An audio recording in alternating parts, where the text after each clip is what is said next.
I'm Howard Garrett, and today I'm going to show you one of the important steps in controlling fire ants.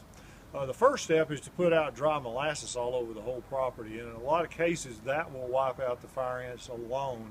The sugar and the biological activity that is stimulated is very antagonistic to the fire ants. A lot of times they'll just take off.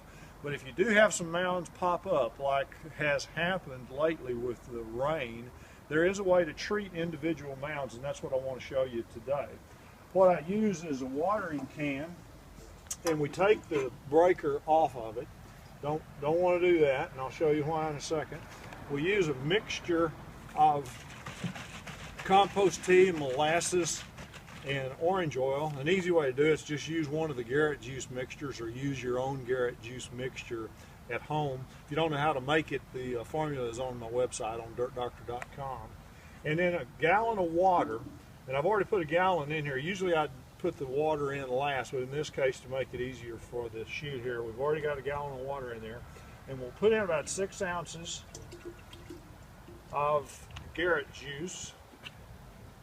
And then we'll put in 2 ounces of orange oil. That's the killing part of this mixture. You can do this with just the orange oil, but if you do that, what will happen is you'll burn the grass a lot worse in the spot where you're treating. So we'll put 2 ounces, and I've done this enough to not have to measure it. You probably should. About 6 ounces per gallon of water of Garrett juice, 2 ounces of the orange oil. And in this case, since I already had the water in there, stir it up. You also need on the Garrett juice to shake it up real well before you use it. So now I've got the Garrett juice in a little bit heavier, a little bit stronger mixture than I would use to spray foliage. It's about the same mixture I'd use to drench the soil and use it as a soil fertilizer. And now we're ready to treat the mound. The other thing that I would do a little different in real life here, I would prepare this mixture somewhere out away from the fire ant mound, because believe it or not, all the banging and the noise and your footsteps and everything, the vibration alerts the fire ants, and they actually will move the queen, and we want to kind of tiptoe and sneak up on them. So make your mix away from the mound and then walk up as quietly as you can. And then this is a very important point here. We want to pour not all over the mound, but one straight stream right in the center. And you do that because it goes down to the bottom of the mound very quickly that way. It splashes around, has a chance of getting to the queens better that way than if you use a breaker or splashed it all around the mound to begin with.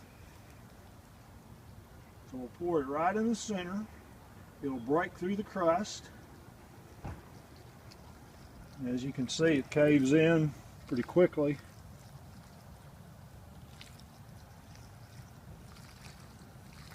This is a pretty good sized fire ant mound here. Alright, we're getting down to where the queen is there. And as it fills up, then we go ahead and treat the rest of the mound. On a mound that big, I could have used more than just a gallon, but I wanted to show you how you do it per gallon of mix.